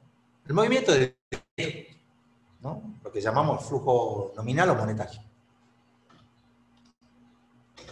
Si yo representaría en esa línea temporal un flujo de fondos, tengo una forma gráfica de representarlo, ¿no? Para arriba los ingresos, para abajo los costos. Acá ustedes pueden ver que tengo 3 periodos de inversión y luego en el cuarto periodo ya comienzan a generarse los beneficios idealizados, ¿no? Esto es un flujo gráfico, un flujo gramo, ¿no? Donde tengo en este eje el tiempo y en este eje de las ordenadas la expresión en dinero. Hacia abajo lo negativo, o las salidas, o los egresos, o los outputs, y hacia arriba los ingresos, ¿no? Periodo por periodo, ¿no? Entonces, acá yo tengo el periodo 01, 02, 03. Terminó la inversión. Comenzamos la etapa operativa. 1, 2, n-2, n-1, n o t. Tiempo t. Acá llego al final. Esta representación es una representación gráfica que es muy ilustrada, que la hagan cuando estén mirando un proyecto, a ver más o menos las características de los flujos, ¿no? Pero también hay otra forma de representación. Que vamos a la representación matricial, ¿no? Las matrices. Ahí van a ver ustedes en los talleres el uso de las herramientas de Project para definir los presupuestos en los proyectos de inversión, ¿no? Entonces ahí tenemos más o menos complejo, dependiendo de la complejidad del propio proyecto, van a tener la representación matricial, donde ustedes van a ver, ¿no? Periodo 0 acá, periodo 1, 2, 3, 4, un horizonte de 4 años, y todos los flujos de fondos que se van a ir representando. Ya vamos a ver que los flujos de fondos pueden ser más o menos complejos, dependiendo de las características del tipo de proyecto y de los requerimientos financieros de los proyectos, ¿no? Así que eso ya lo vamos a ver con más detalle. Representación matricial, ¿no? Las famosas matrices financieras.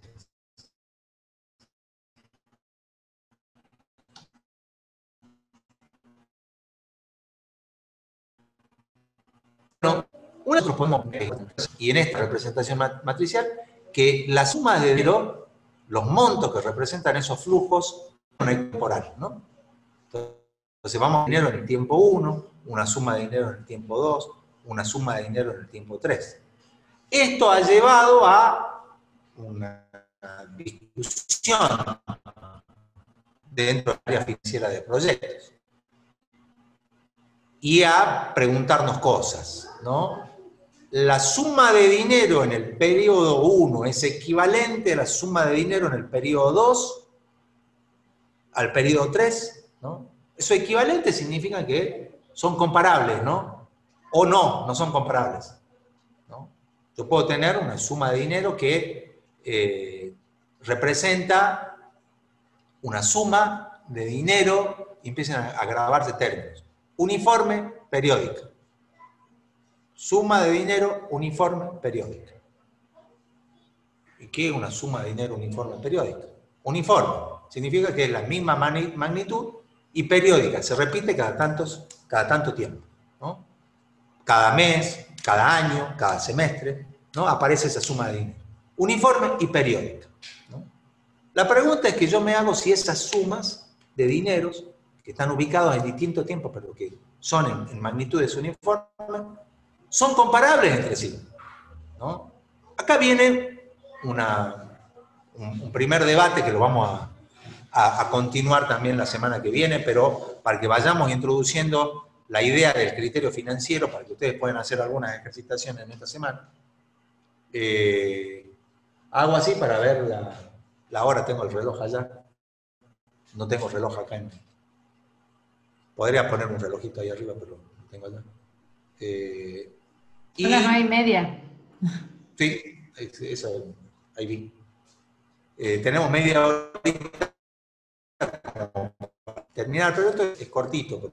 La semana que viene vamos a ver más en detalle y vamos a hacer algunas ejercitaciones para ir trabajando el criterio de decisión sobre la base de las equivalencias financieras. ¿Por qué surge un área de estudio específica dentro de los estudios financieros que es el análisis de las equivalencias financieras. Porque los economistas rápidamente se plantearon que hay cuestiones a resolver. Una, que el precio del dinero cambia, ¿no? Que hay distintos precios del dinero. Y en segundo lugar, que las sumas de dinero en el tiempo no son comparables entre sí. Que tengo que tener un factor de transformación para transformar sumas de dinero ubicadas en distintos tiempos en sumas de dinero que sean equivalentes, ¿no? ¿Qué significa equivalente? Bueno, que 100 pesos hoy son equivalentes, es decir, en lo que representan en magnitudes monetarias, son comparables entre sí. Por lo tanto, puedo sumarlo, puedo restarlo, puedo hacer todo tipo de operaciones, ¿no? Para eso tengo que transformarla en sumas equivalentes. Ahora, la pregunta es, ¿por qué dicen los economistas que una suma en el periodo 1 no es equivalente a una suma en el periodo 2, por más que en magnitudes sean exactamente iguales? 100.000 pesos en el año 1, 100.000 pesos en el año 2. Pues sí, pero son iguales. Sí, son iguales. Son uniformes, ¿no? Periódicas. Pero no son equivalentes, dicen. ¿Y por qué no son equivalentes? No son comparables. 100.000 pesos el año pasado no son los 100.000 pesos de... Bueno, ustedes, una de las características de la economía argentina es que prácticamente todos nosotros sabemos perfectamente que 100.000 pesos del año pasado, si yo los traigo y los pongo en el presente, nada que ver, ¿no? Y ustedes ya se están imaginando por qué, ¿no?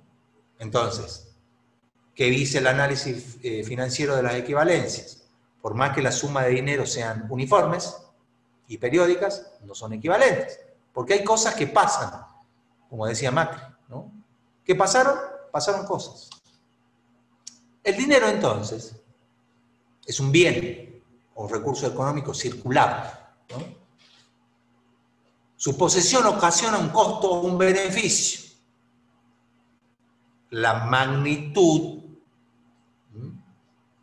depende no solamente de la valoración que yo le doy, sino del tiempo que usufructo este bien.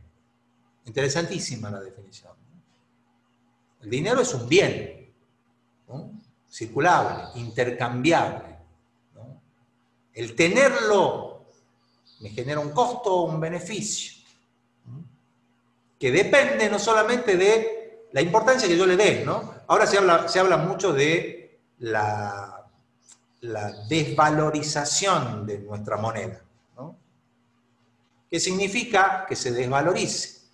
Significa que la plata que yo tengo en la mano, si la tengo mucho tiempo, se va perdiendo importancia. ¿Y cómo sé que va perdiendo importancia? Porque me voy a la esquina con los 100 pesos que tenía hoy, me voy dentro de un mes y me doy con la sorpresa que lo que yo hubiese comprado hoy, ya no lo puedo comprar dentro de un mes, ¿no? Entonces, en la medida que ese proceso es más rápido, la gente busca desprenderse del dinero, ¿no? De ese bien, ¿no? ¿Por qué? Porque su percepción subjetiva, ¿no?, le plantea que ese bien está perdiendo valor. ¿Qué hacemos? Y bueno, lo sustituimos por un bien más durable, perdurable, que sea. Esa es nuestra lógica, digamos. Vamos a buscar un bien que sea durable, ¿no? Por eso la presión hoy de un sector de pequeños ahorristas por el dólar, ¿no? ¿Por qué? Porque interpreta que el dólar es una moneda más estable, es una moneda que no va a perder valor, porque tiene un respaldo internacional importante. En cambio, nuestros billetitos es como que se van desvalorizando. Muchos dicen que el origen de esa desvalorización tiene que ver con la exagerada emisión que se ha producido de nuestras monedas para cubrir los déficits fiscales. Hay muchas interpretaciones, no nos interesa entrar en esa discusión, pero sí plantear que es necesario una corrección. Aparece el concepto otro concepto que ustedes afortunadamente ya tienen, por lo tanto no es necesario profundizar demasiado, ¿no? Entonces podemos hablar que el interés es una compensación pagada o recibida por el uso u otorgamiento del dinero, de un agente económico a otro, ¿no? La pregunta es, ¿por qué tengo que pagar un interés? Por muchos motivos, ¿no? A nivel privado, individual, ¿no? Porque si yo le entrego mi dinero a otra persona, no tengo ese dinero, ¿no? Y por lo tanto estoy perdiendo oportunidades a usar ese dinero en otras cosas, ¿no?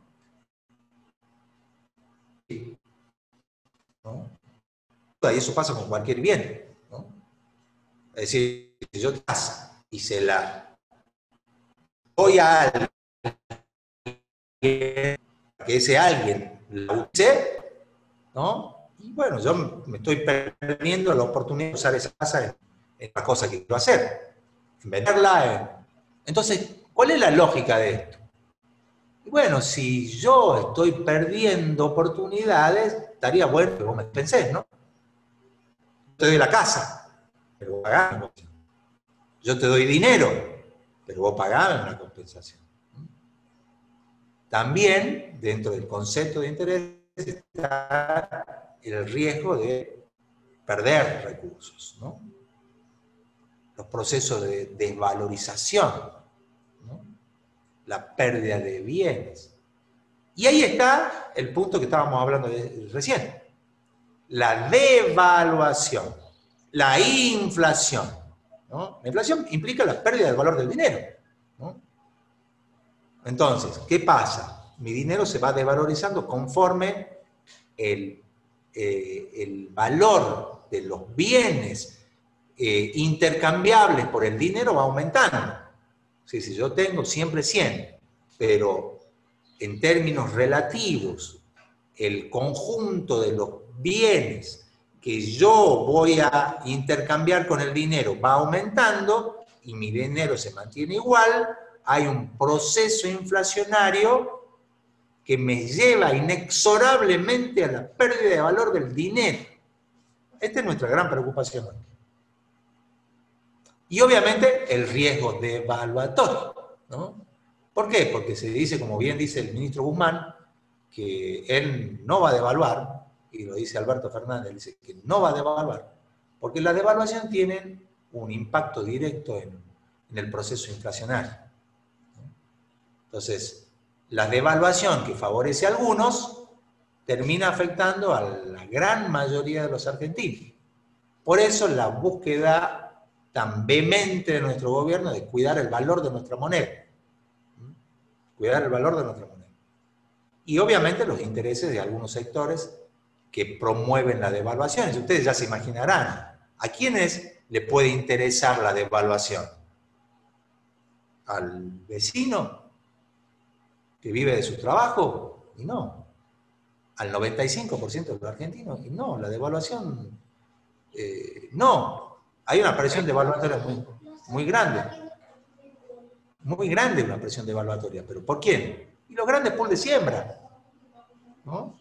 Porque intercambiar la tonelada de soja, 400 dólares la tonelada, ¿me entendés? Y que hoy me pague el Banco Central por cada dólar que ingresa 80 pesos, no es lo mismo que me pague 180 pesos. Es decir, con una rápida devaluación, que es una decisión de Estado, el pool sojero pasa de cobrar 80 pesos por dólar a cobrar 180 pesos por dólar.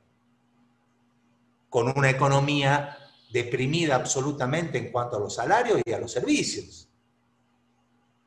Un buen negocio, ¿no? Ahora, a mí no es un buen negocio. Para mí no es un buen negocio.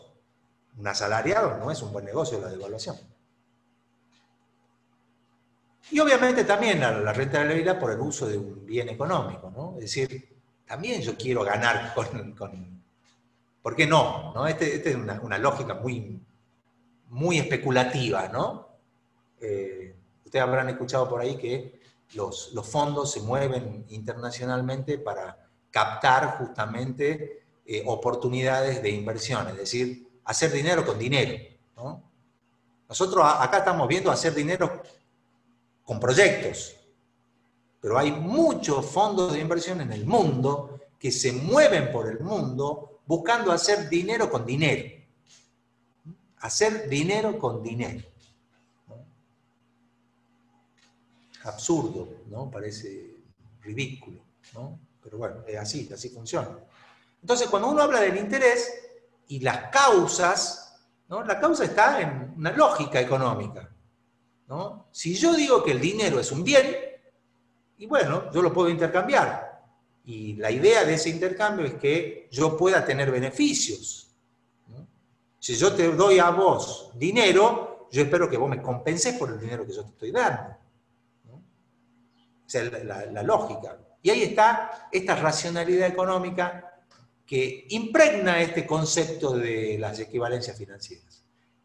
Estos son los fundamentos básicos por los cuales suma de dineros uniformes periódicas ubicados en tiempos distintos no son equivalentes entre sí. ¿Por qué? Porque de un año a otro, de un mes a otro, el dinero sufre todo un proceso de transformación asociado justamente a estos requerimientos del tenedor del bien. Surgen, dentro de esta lógica, la pregunta típica, ¿no?, que nos lleva a las equivalencias financieras. ¿Cómo comparar sumas de dinero diferentes ubicadas en tiempos distintos, ¿no? Bueno, y ahí viene la explicación. Para poder realizar estas comparaciones, ¿no?, que sean ciertas, significativas y valederas, es necesario, ¿no?, reducirlas a una base común, ¿no?, a una misma ubicación temporal.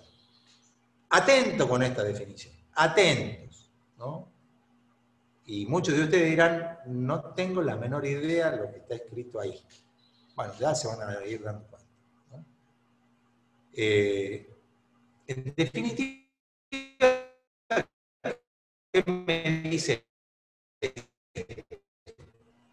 Que yo comparar la suma de dinero, a la suma de dinero ubicada en distintos, y traer todos los fondos a hoy, llevarlos todos los fondos al futuro, ¿no? Y eso genera o da la base de la construcción de la herramienta matemática financiera aplicada a proyectos de inversión. ¿Estamos bien hasta acá?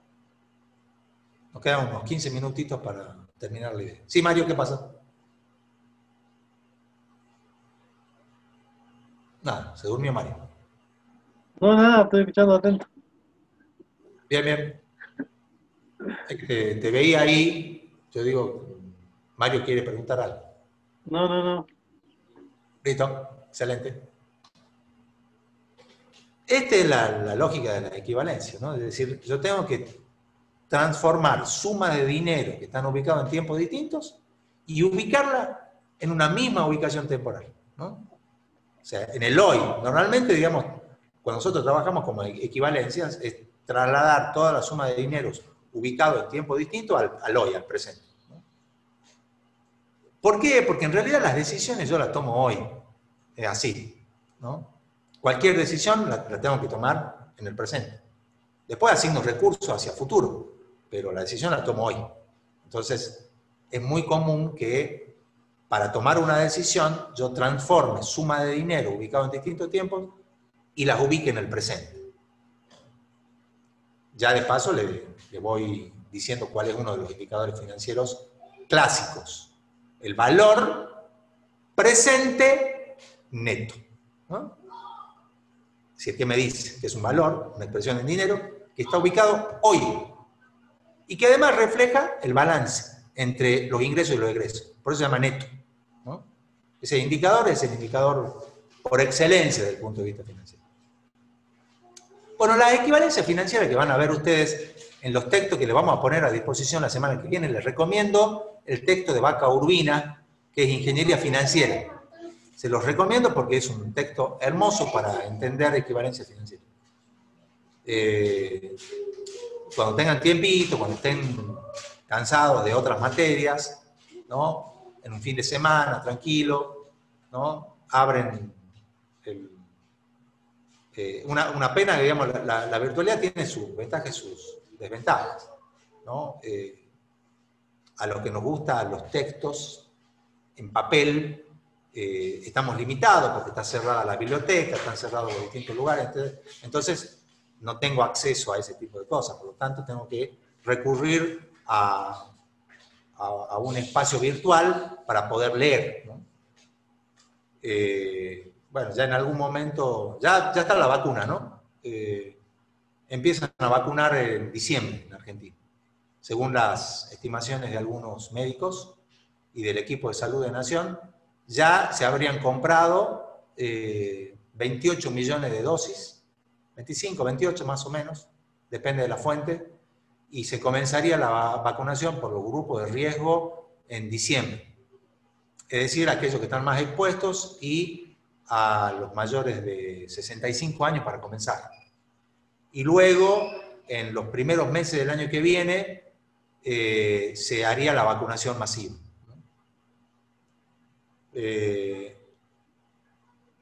No sé por qué le ponemos IVA a todos nosotros. Entonces, la equivalencia financiera, está bueno el chiste. Si quieren pueden reírse, ¿no? Mi señora, que fue alumna mía, ella me dice que mis chistes son malísimos. Yo no le creo. Yo creo que algunos de mis chistes pueden ser rescatados. Quiero creer. Ella sostiene que mis chistes fueron malísimos y son malísimos. No tiene sentido del humor. No tiene sentido, bien Mario, no tiene sentido del humor. Mi señora no tiene sentido del humor. Eso es una realidad contundente. Yo también me reía de los chistes cuando necesitaba probar. Bueno. Además, especuladora acaba de decir que ella se reía de mis chistes cuando necesitaba probar. Sí, pero es. Peor todavía, peor. Bueno, hay distintos tipos de equivalencia. Equivalencia entre tasas de interés, ustedes van a tener algunos ejercicios de esto, ¿no? Si hay equivalencia entre tasas de interés, significa que hay distintas formas de expresión del dinero, ¿no? Una categoría define tasas simples de compuesta. Después, la semana que viene, cuando trabajemos algunos ejercicios y hagan ustedes el esfuerzo de mañana de resolver ejercicios de equivalencias financieras, ahí me gustaría que, por más que no entiendan algunas cosas, que intenten, que hagan el esfuerzo de hacer. Bueno, simple compuesta, nominal efectiva, anticipada vencida. No son distintos tipos de expresión del valor del dinero que, o sea, si yo quiero compararlas, tendré que transformar unas en otras. Y las que más nos interesan son las equivalencias entre sumas de dinero, ¿no? Ahí tenemos procesos, ¿no? Capitalización, descuento, la anualidad de una suma presente y anualidad de sumas futuras, ¿no? Son las equivalencias clásicas. Veamos qué son las tasas de interés. Tasa simple. No se calculan intereses sobre los intereses. Compuestas, se calculan intereses sobre los intereses. Por lo tanto, digamos, en este proceso de la tasa compuesta, el valor del interés siempre va a ser mayor que en una tasa simple. Nominal efectivo. Nominal es como ese precio que aparece, ¿no?, en algunos mercados, y después cuando uno va a pagar, resulta que el cajero me dice, no, pero ese es el valor nominal. Usted lo que tiene que pagar es lo efectivo, porque por ejemplo, nominal, no tiene esto, no tiene aquello, no tiene esto otro, por lo tanto, digamos, tiene que pagar estas cosas. Esto es muy común, ¿no? Que uno va a un banco y uno dice créditos baratos, ¿no? Y te pone la tasa nominal, ¿no? Y me dicen que si yo voy a comprar dinero al banco, me van a cobrar 35 pesos por cada 100 que yo compre, ¿no? Eso es lo que me van a cobrar. Cuando me voy a pagar, me dice, sí, 65 pesos. ¿Se está llevando 100? Me dice, sí, sí, me estoy llevando 65. Pero me dijeron que era de 35. ¿No? Y uno queda con los ojos abiertos así, dice, ¿me está...? No, no, señor, no lo estoy mintiendo. Lo que pasa es que usted se fijó en el precio nominal del dinero, ¿no? Y yo digo, ¿y entonces cuál es el precio? No, lo que pasa es que en el caso del efectivo hay que sumarle la capitalización mensual, hay que sumarse los costos financieros, hay que sumarle los seguros, hay que sumarle esto, hay que sumarle lo otro, y por lo tanto, digamos, en realidad se encarece un poquito el dinero, y no es 35 pesitos por cada 100, sino son 65 pesitos por cada 100. ¿No? Cuidado con eso. Y la otra forma es vencida o anticipada, es decir, en el momento en que se aplica la tasa de interés, ¿no? O como se dice en la jerga financiera, se capitalizan los intereses sobre el monto de dinero básico o inicial, ¿no? Vencida anticipada. En proyectos de inversión, chicos, las tasas que vamos a trabajar son compuestas, efectivas y vencidas. Siempre compuestas, efectivas, vencidas. La equivalencia que tienen ustedes en el manual, en la guía de trabajos prácticos, digo, les permite a ustedes transformar, ¿no? Por ejemplo, una tasa nominal en tasa efectiva. Si es una tasa vencida, aplico esta formulita. El que le interese cómo se deduce esta fórmula, en el texto que le vamos a mostrar la semana que viene de Ingeniería Financiera de Vaca Urbina, ahí van a tener la deducción de esta fórmula, así que pueden hacerlo. Igualmente, si quiero transformar una efectiva en nominal, puedo hacerlo, ¿no? Bueno, entonces, apliquen fórmula. Vayan ejercitándose en aplicar fórmulas. Ahora veamos la equivalencia entre suma de dinero. Hay un proceso. Sí. ¿Qué sería M ahí en la fórmula? ¿Tiempo? M. Ajá. M es lo que se llama la cantidad de veces que a la suma de dinero inicial en un año se le aplican los intereses, ¿no? Es decir, es lo que se llama la capitalización, el número de capitalizaciones en el año. O sea, yo podría aplicar la tasa de interés a fin del año, por lo tanto el M sería igual a 1. Pero puedo aplicarle a mitad de año y a fin de año. M sería 2. O puedo aplicarle todos los meses. M sería 12. O puedo aplicarle todos los días. Los intereses punitorios, es decir, eso cuando me están aplicando por falta de pago, la capitalización es diaria, es decir, todos los días me están aplicando los intereses. Todos los días. Por eso la tasa efectiva con la capitalización diaria se aleja bastante de la nominal, ¿no? Se hace mucho más grande. ¿Por qué? Porque todos los días me están aplicando la tasa de interés, ¿no? Todos los días me aplican los intereses. Esto genera, obviamente, un costo mayor. ¿Pero por qué? Porque me estoy portando mal con la entidad financiera que me da la plata, ¿no? Entonces, como son intereses punitorios, intereses de castigo, me capitalizan en forma diaria.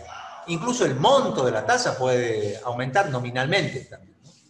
También puede aumentar nominalmente. Listo. Gracias, profe. Ya lo vamos a ver en las prácticas para que ustedes vayan chequeando ese tipo de cosas. Bueno, cuando hablamos de equivalencia y de suma de dinero, hay una equivalencia típica, ¿no? La capitalización es llevar una suma de dinero en el presente hacia el futuro, ¿no? Por ejemplo, llevar un tiempo que por nomenclatura se le llama el presente P0, es decir, una suma de dinero en el presente, en el periodo 0, la quiero llevar a los 10 años, ¿no? Vamos a hacer rápidos, ustedes van a tener la presentación y me gustaría que después chequeen la deducción, que es sencilla, en realidad es aplicación de matemáticas. La capitalización, ¿no?, surge en esta lógica, ¿no? La suma al final del periodo 1 va a ser igual a la suma del dinero presente más los intereses que ganó esa suma de dinero en el primer año, que es, el ERE es la tasa de interés, ¿no? Que es el tiempo, la suma de dinero presente, por la tasa de interés. Es lo mismo que expresarla de esta manera, ¿no? Ahora vamos al periodo 2, es decir, pasaron 2 años. Cuando pasan 2 años, ya tengo la suma de dinero que tengo en el periodo 1, más los intereses, ¿no?, de ese periodo. Si yo reemplazo F1 por su fórmula original, tengo esto.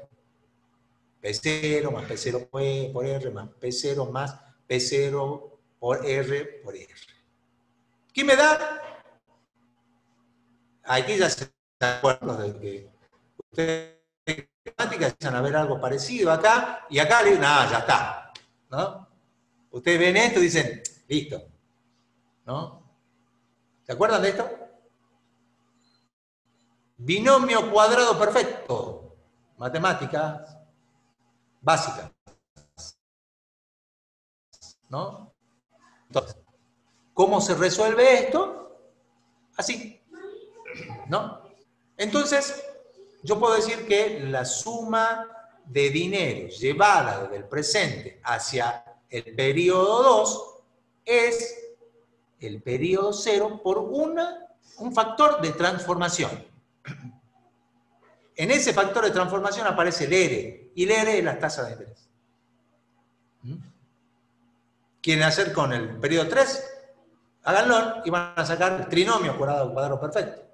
Y van a llegar a la conclusión que el F3 es P0 por 1 más RA el cubo, ¿no? Y sigan así, y van a llegar a la misma conclusión. Por lo tanto, acá los economistas financieros encontraron una ecuación general de la capitalización. Y esa ecuación general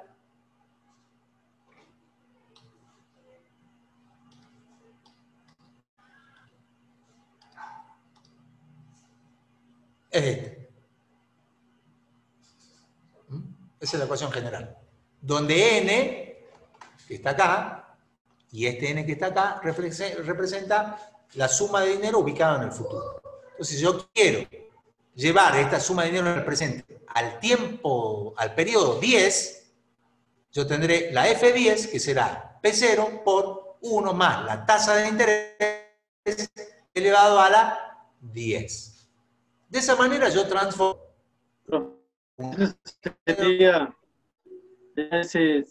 años o periodos? No importa, ¿no? Periodos. O sea, ¿pueden ser años? Sí. Nosotros en proyecto trabajamos en años. Entonces, lo puedo llevar al año 10. Entonces tengo F10 y acá tenemos 10. Por lo tanto, digamos, esa suma de dinero presente llevada al año 10 va a ser esta ecuación. Cuidado con el ERE.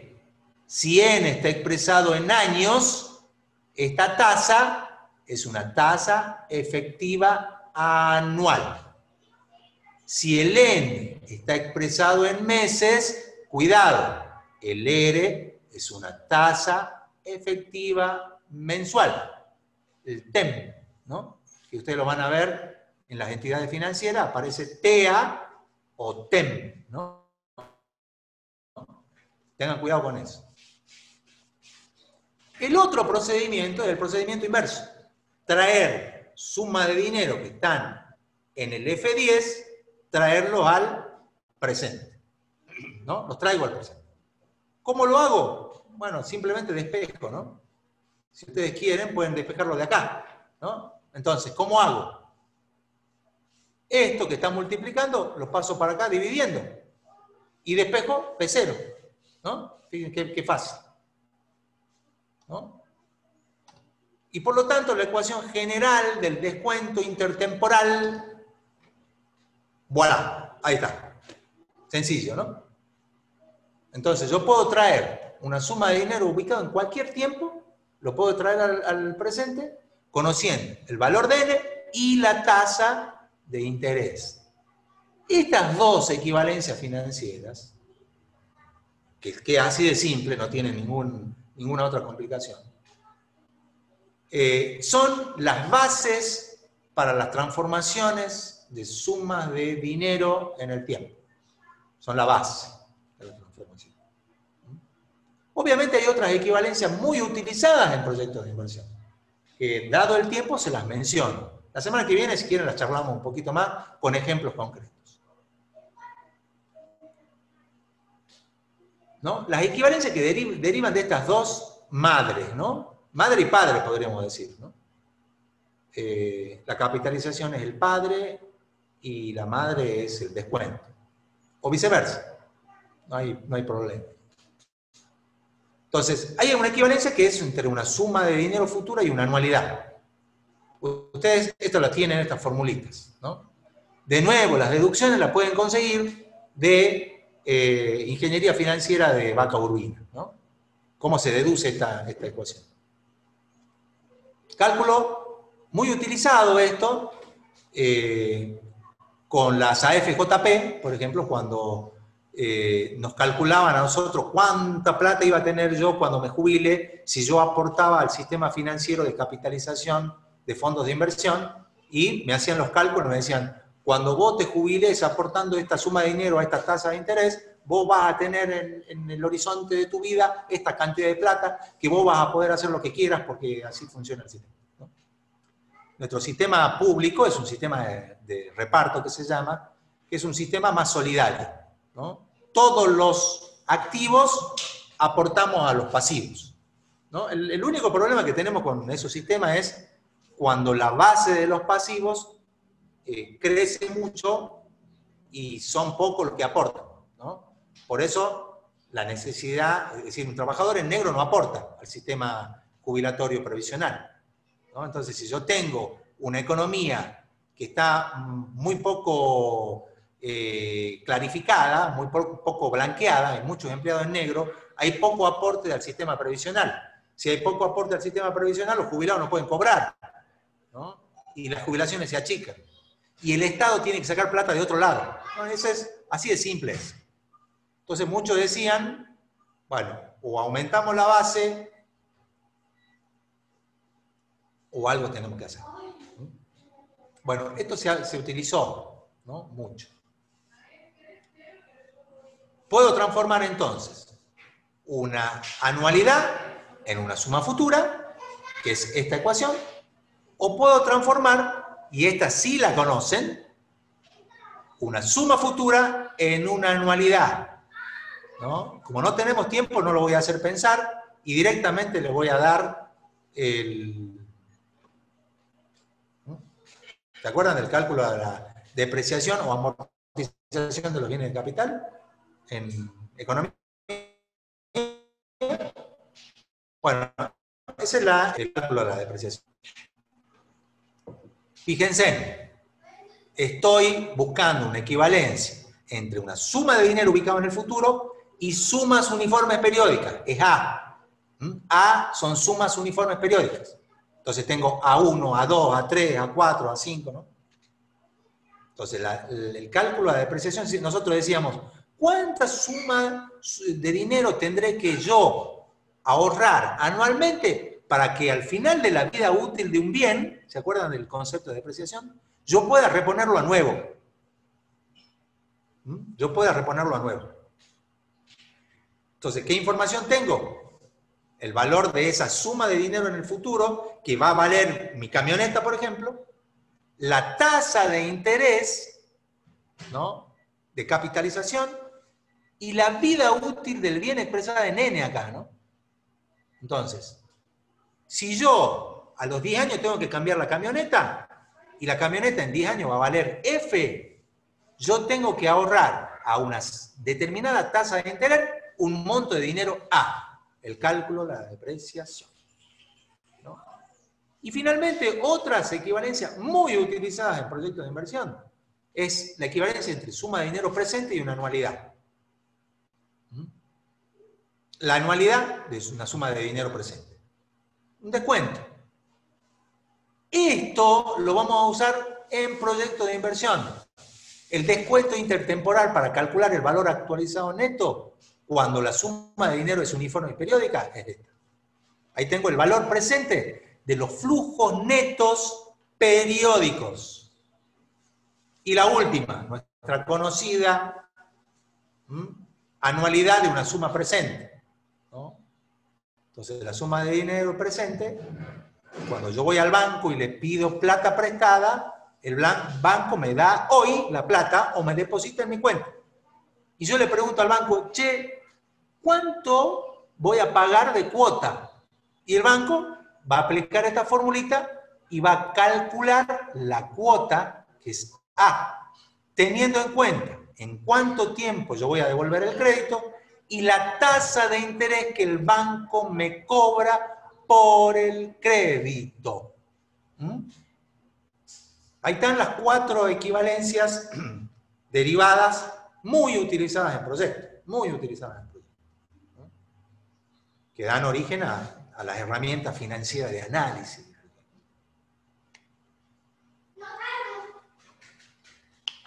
¿No? Siempre cuestionense, ¿no? ¿De qué me sirve todo este bagaje de conocimientos financieros de proyectos? ¿No? ¿Cuál es mi función como futuro profesional del ambiente? ¿No? ¿Me sirve? ¿No me sirve? ¿No? ¿Qué estoy haciendo? ¿Qué hago acá? Podría estar durmiendo, ¿no? Siempre uno tiene que cuestionarse la herramienta, ¿no? ¿Qué utilidad le voy a dar a la herramienta cuando me recibo? ¿No? Eso háganselo en todo, digamos. El que ustedes se cuestionen va a hacer que ustedes nos cuestionen a nosotros. Y ese cuestionamiento, nos permite a nosotros también focalizarnos mejor en las cosas que les interesan a ustedes y que les va a ser útil en el futuro cuando sean profesionales, ¿no? Ese es el tema. ¿Preguntas? Ya no tenemos tiempo, pero alguien que quiera hacer una pregunta será siempre bienvenido. Ahí en el chat dice, si le pueden sumar 10 puntos más a los coloquios. Es sobre la ponderación. 10 minutos, profe. 10 minutos, perdón. 10 minutos. Con los 20 alcanza muy justo y entre que uno se pone a revisar todo, no está seguro, en realidad termina alcanzando con el 5, no ni el 6 siquiera. Ahí vamos bien, podemos sumarle unos minutitos más, ¿sí? Sí. Muchas gracias. Sí, está pensado para que entren ya con el práctico resuelto, por eso tan cortito. Claro, los prácticos ya de la semana que viene, la idea es que ustedes resuelvan el práctico antes de entrar, ¿no? Pero le sumamos unos minutitos más para que estén más tranquilos. No va a haber problema en eso.